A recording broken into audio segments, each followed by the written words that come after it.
cal é o objetivo desta charla?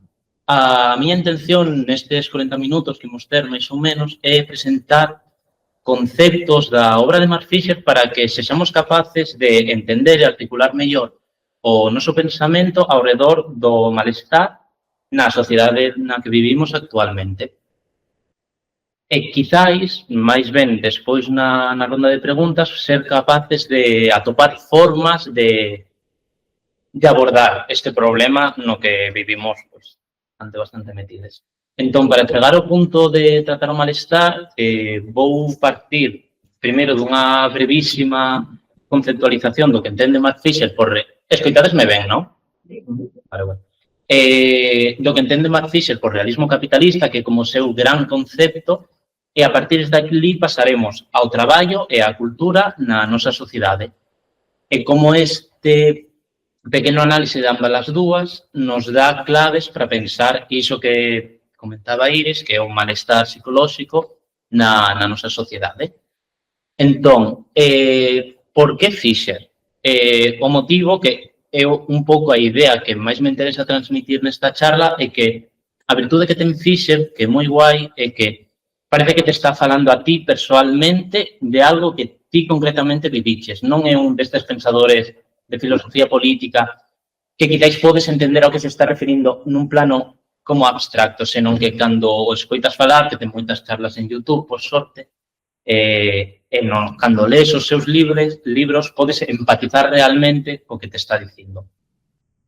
Entón, este concepto de realismo capitalista, de onde procede? Pois procede de esas dúas citas que vos poño aquí, que é, por un lado, a de Fredric Jameson, que acuña por primeira vez esta idea de que é imposible, ou é nos imposible, imaginar, perdón, é máis sinxelo imaginarnos a fin do capitalismo a fin do mundo que a fin do capitalismo. El pono en termos ecolóxicos, é dicir, é moito máis sinxelo que nos imaginemos, podedes pensar en películas, por exemplo, como se secan os mares, como deixamos de ter agua potable, como o calor abrasador fai que non sexamos máis capaces de cultivar vegetais e alimentarnos. Iso é moito máis sinxelo de imaginar que non a fin do sistema capitalista. E, por outro lado, outra frase que a él concretamente tocalle moito a nivel personal, en tanto que persoa do Reino Unido, que é o non hai alternativa de Thatcher.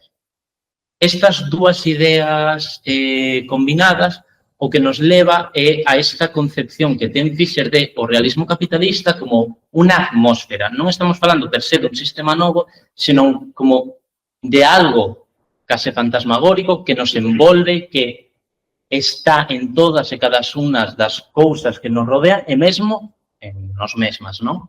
Vimos nun tempo no que esta atmósfera opresiva, en algún dos seus textos, fala de camisa de forza ideolóxica, que parece unha idea moi chula. Vivimos nun momento de impotencia reflexiva na cal non nos é posible imaginar un futuro que sexa distinto ao que vivimos no presente. Vale? Entón, imos empezar co traballo. E para iso, temos un vídeo, son 3 minutiños, de Fisher falando sobre a súa experiencia.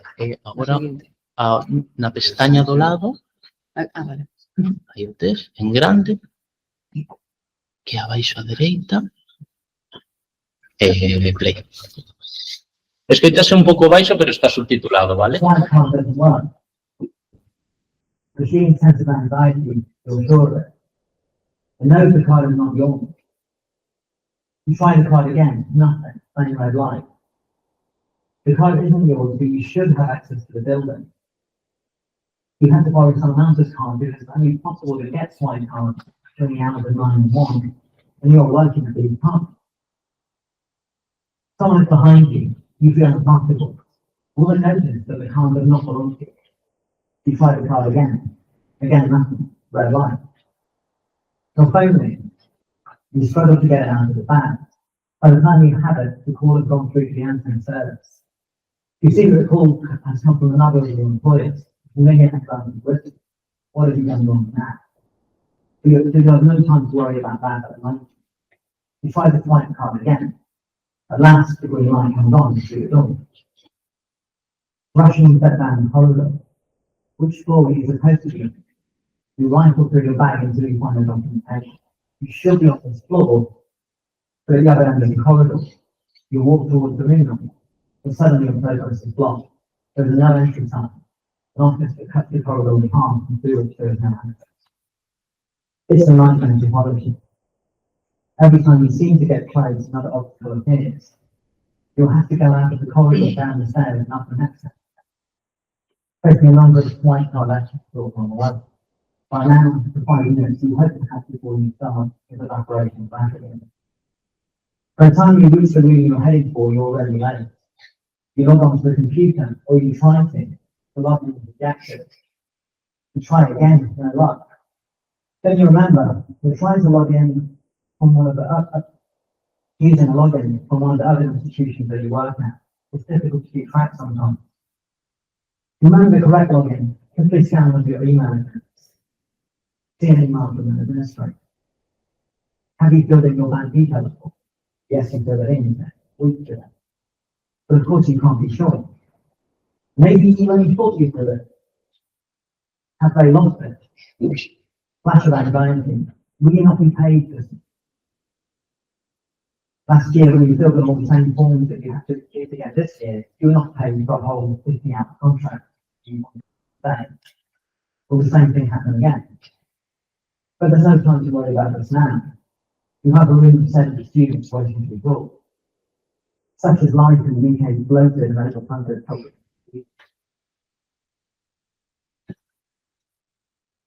Vale. Okay.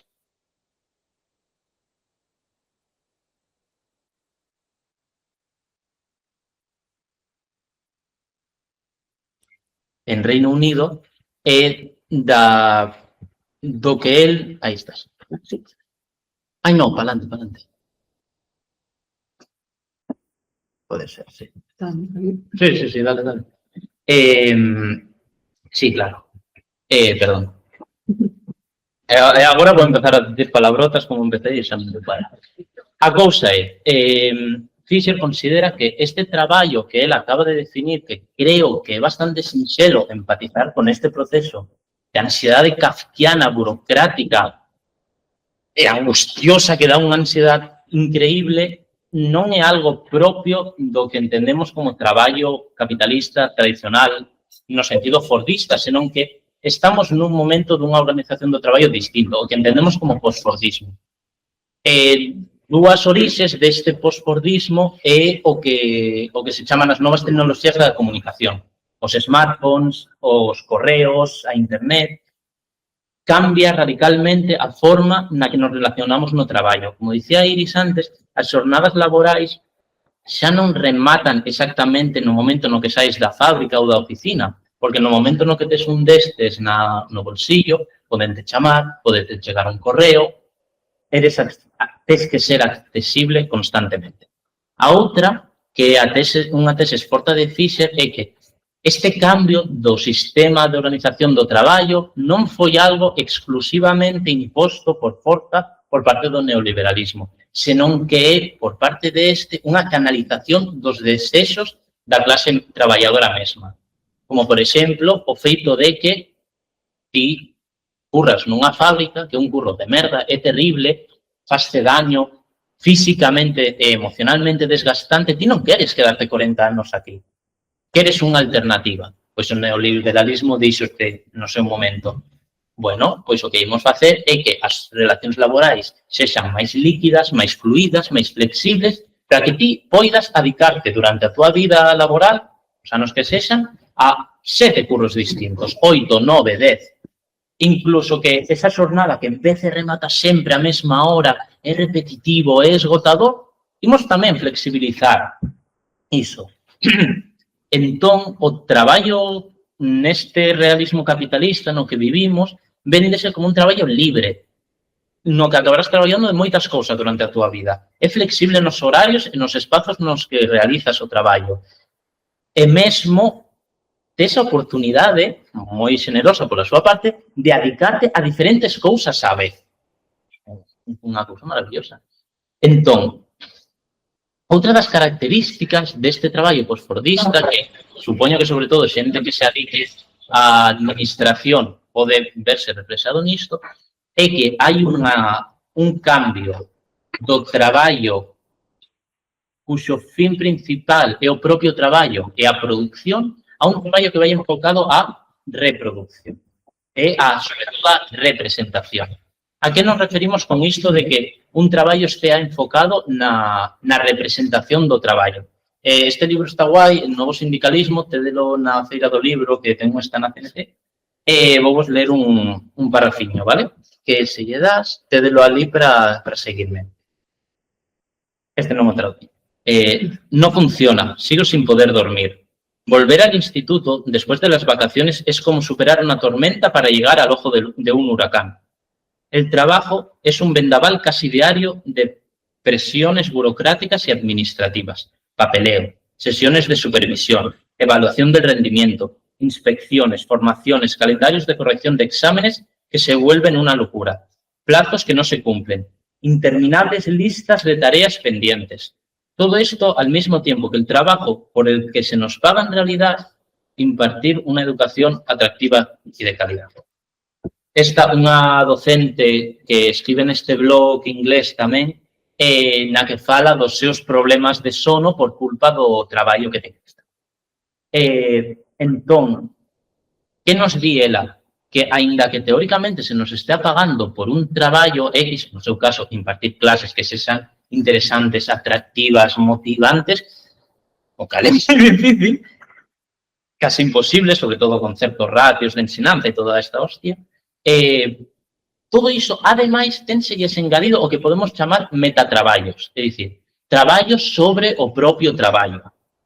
Informes de calidade, avaliación das avaliacións, que poden vir desde distintos puntos, porque poden ser tanto externas, poden ser do mesmo sitio no que traballas, pero despois, que o máis jodido de todo, e o máis jodido do realismo capitalista, é a nosa interiorización destes procesos.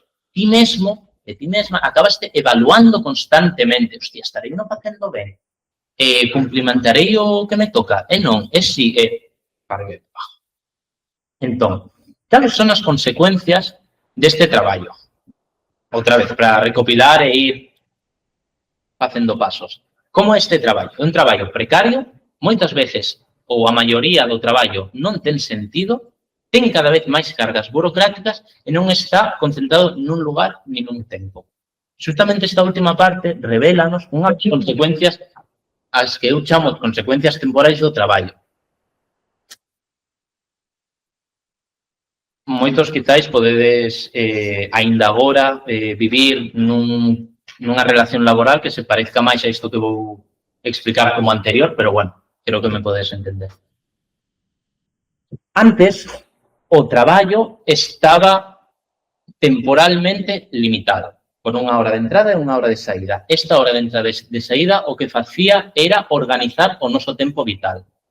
É dicir, o noso tempo, a nosa vida, estaba organizado por unha serie de cambios entre estar no traballo, estar na casa descansando. É dicir, tempo de traballo, tempo de ocio.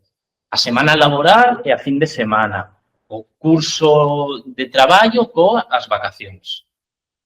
Que pasa? Que agora o tempo non ten esta variabilidade, non ten esta linealidade que podemos medir a través de intercalar tempo laboral e tempo de descanso. Por qué?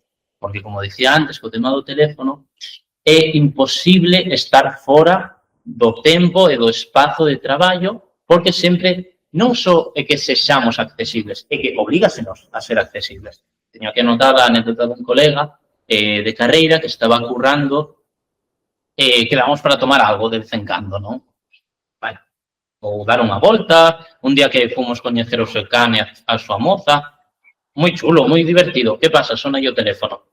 Ois, Borja, que tes que vir a currar.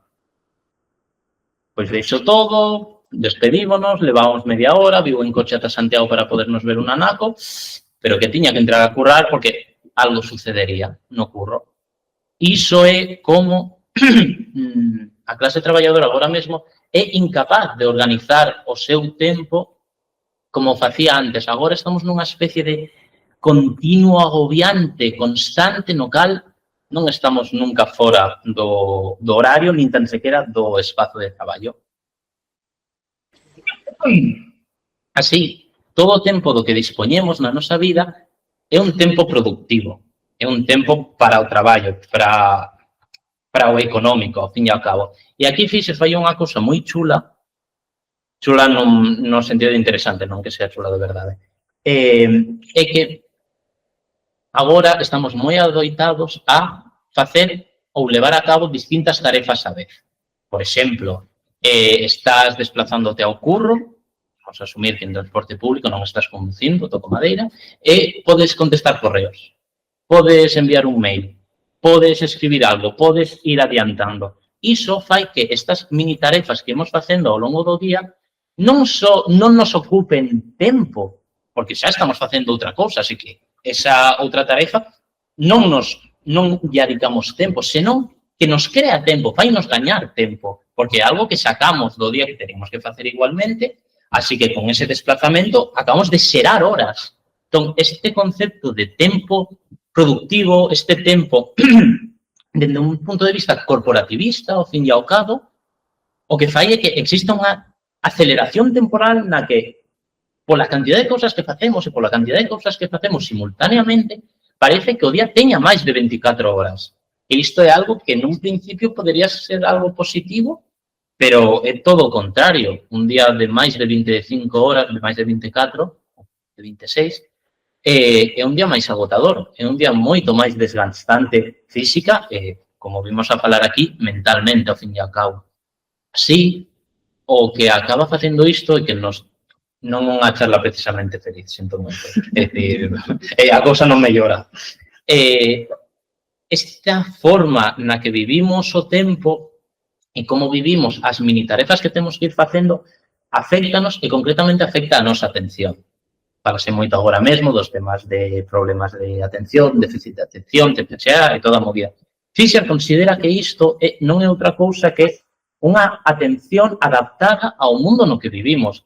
Se realmente queremos seguir os ritmos que se nos imponen do neoliberalismo, non nos queda outra que ter unha atención deficiente, fragmentada, rota, a trozos, que nunca acaba de estar totalmente presente en onde e cando estamos.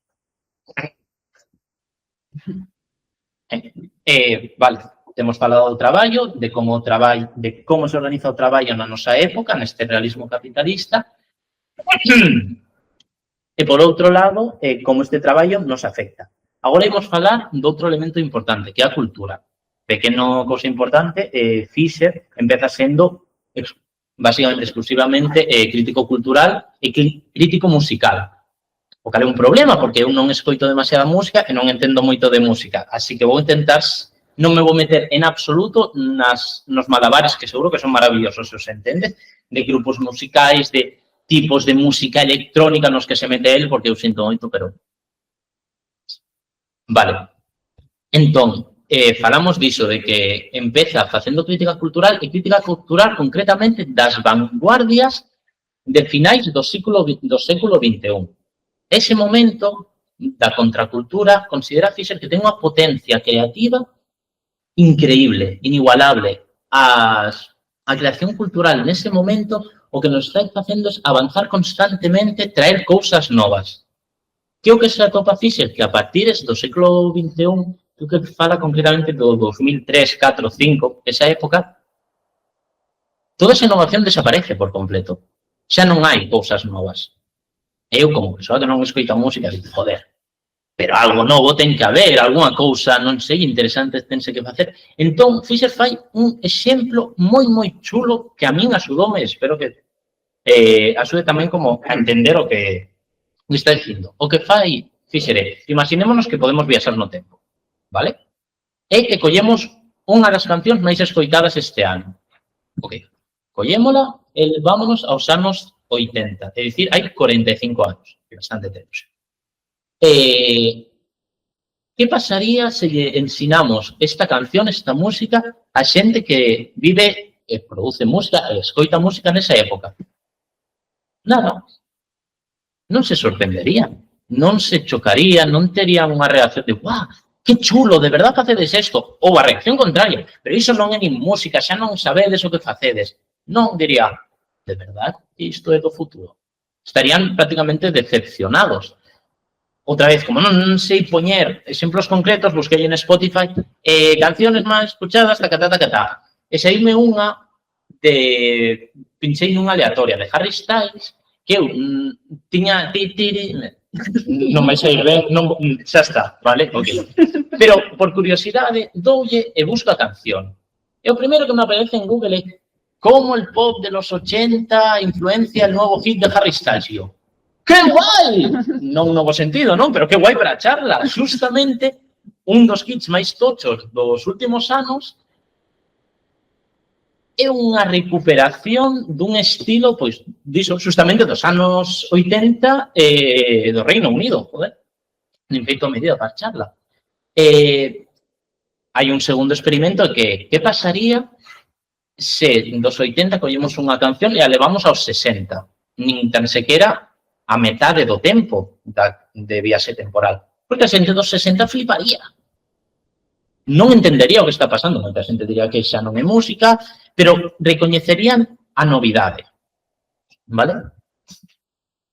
Estamos nun momento, entón, dinos Fisher, de cultura nostálxica. A cultura xa non crea cousas novas. Xa non é capaz, polo tanto, nin de articular o tempo no que vive, nin tampouco de mirar cara ao futuro. De ser capaces de crear algo que digas, ostras, realmente non escoitei, non? Fisher fala de música, pero, bueno, podríamos isto teóricamente aplicalo a calquera tipo de arte e a calquer rincón da nosa cultura.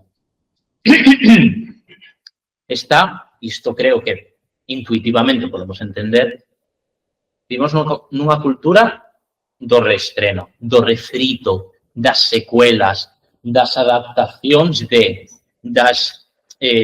do repensar esta película de non sei que ano e convertila en serie. Non existe a novidade. Isto, o problema é que xera algo moi parecido ao do traballo. Do mesmo xeito que a organización do traballo na sociedade actual fai que perdamos a noción do noso propio tempo, que nos doblega o tempo e o converte nesa masa informe e homoxénea, este feito cultural, mentras que antes podías decir, joder, os inicios dos 70 tiñan este sonido, os 70 e largos tiñan este outro, os 80 sonaban a isto, o disco, despois entra a electrónica, aparece o rap, dentro do rap vai avanzando a cousa así. Ese tempo cultural existía, avanzaba, tiña certa linealidade, encarábase cara a un futuro. Na actualidade, en cambio, ese tempo que vivimos agora no presente non pode seguir avanzando. En vez de avanzar, retrocede para tocarse co pasado outra vez. Entón, segundo Fisher, hai algo moi parecido a isto que é como un doblamento. O tempo xa non hai un futuro cultural, unha nova cousa que chegará, pero tampouco é realmente un pasado, porque ese pasado é o noso futuro e está sendo a vez o noso presente. Un exemplo que me parece chulo é o concepto do futurismo, tanto dentro da electrónica como na pictórica. É jodido porque sabemos como é o futurismo. Se pensamos niso, pensamos nunha cosa concreta, establecida, como un xénero do pasado. En cambio, segundo Fisher, non somos capaces de imaginar un futuro ou producir unha cultura para un futuro. E iso é ao que me refiro con a lenta cancelación do futuro. Lenta, isto é importante. Fisher non considera que fose xa non hai futuro, non é tan exagerado, senón que son procesos da industria cultural xunto co establecemento do que el considera realismo capitalista que foron lentamente facendo desaparecer, el fala de desangrando ese futuro ata que, pois, simplemente xa non hai. Vale. Esta lenta cancelación do futuro ven, por un lado, do tema este da... Perdón. Do desangramento do futuro cultural, é dicir, de que desaparezca esa posibilidade das novas obras.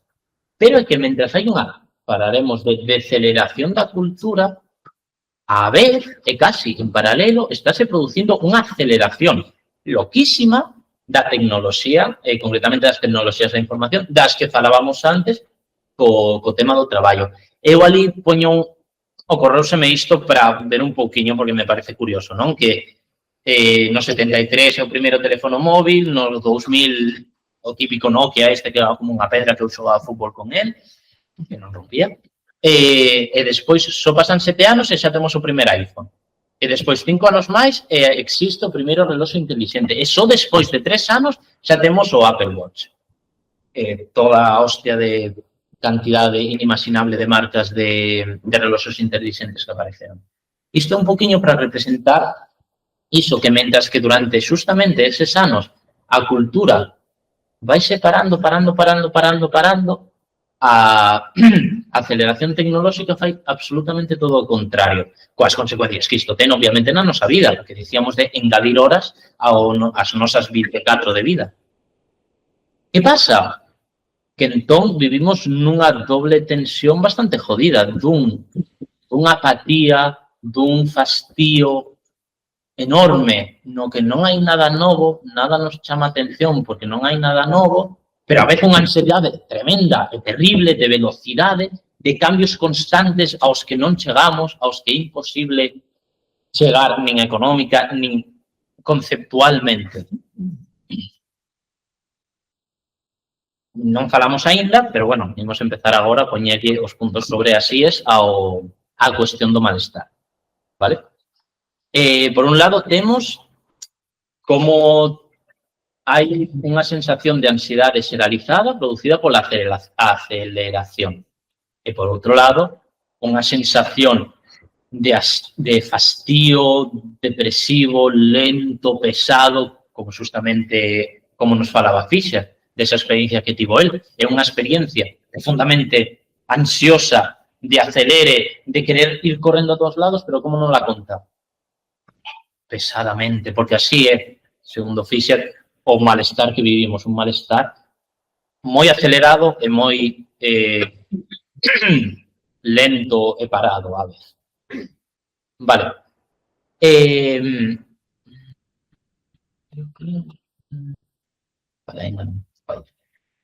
Todos estes malestares son produtos do mundo no que vivimos. Fischer pon outros exemplos. Por exemplo, a dislexia, o problema ahora da lectura, basicamente. Fischer non fala de dislexia, fala de postlexia. Por qué? Porque Fischer considera que o xeito de ler no mundo no que vivimos agora é justamente este. Xa non podemos pararnos, non temos o tempo, non se nos dá o tempo de pararnos, ler unha letra tras outra, unha palabra tras outra, un párrafo tras outro, páxina, libro. Senón que o que temos que facer é prácticamente un ollo para cada lado e coller mini informacións de todas as partes. Xunto con isto, a atención fragmentada que falábamos antes, ou déficit de atención, como queramos poñer, non é unha cousa de, unos individuos aparecieron aquí e vaya, non se concentran, que cosas. Non, é justamente un requerimento para seguir os ritmos do mundo no que vivimos.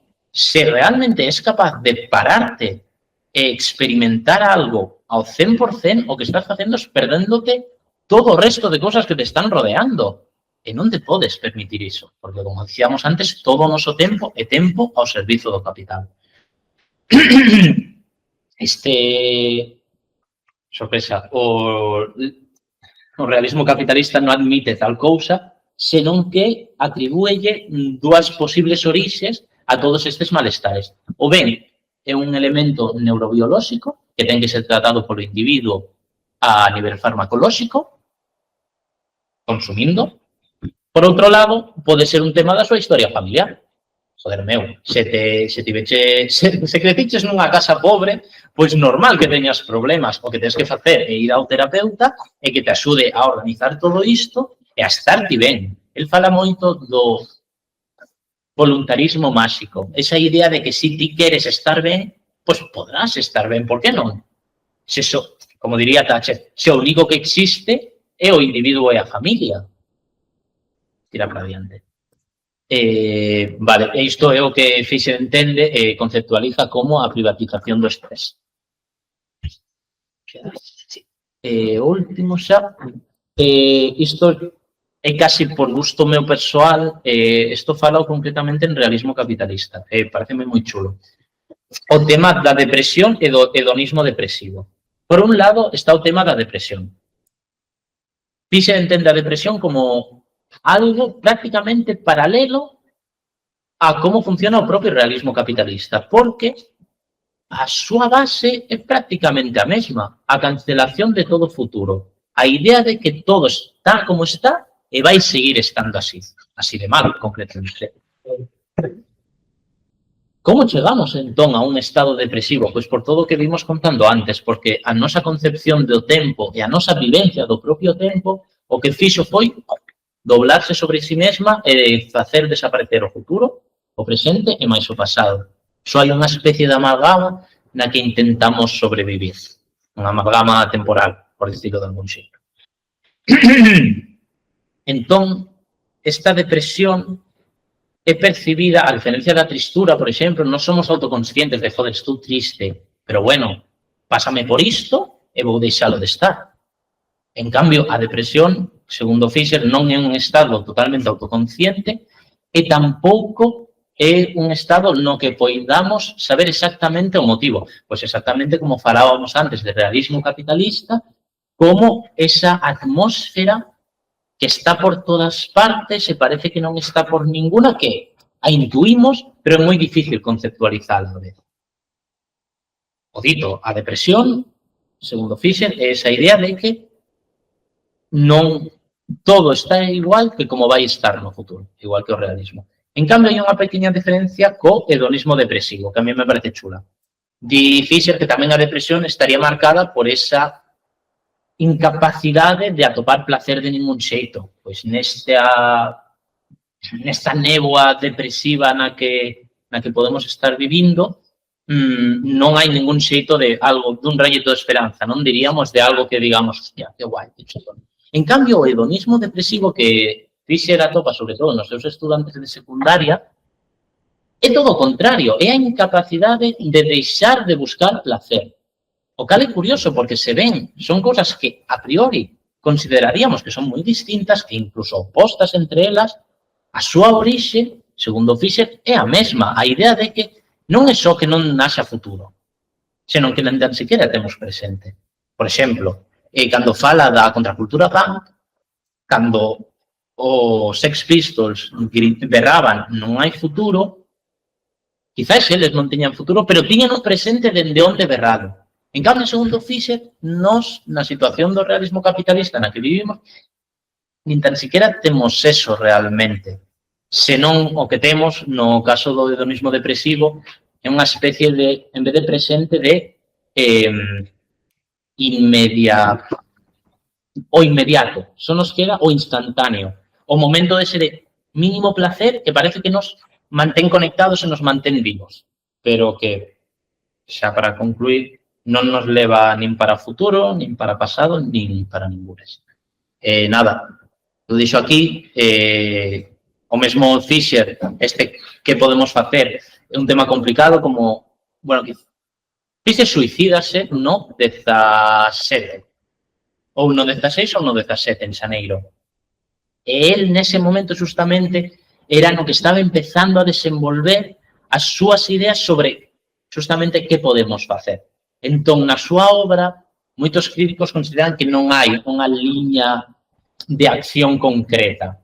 Eu, bueno, sen ser moi experto no tema, sí que considero que hai pequenas pistas que nos vai deixando Fischer.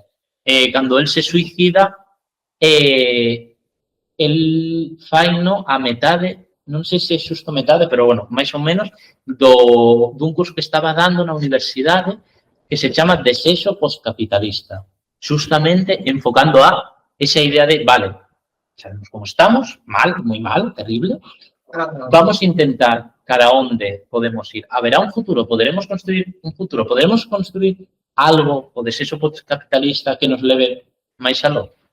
Pero, bueno, parece ser que a cousa quedou máis en incógnitas que noutra.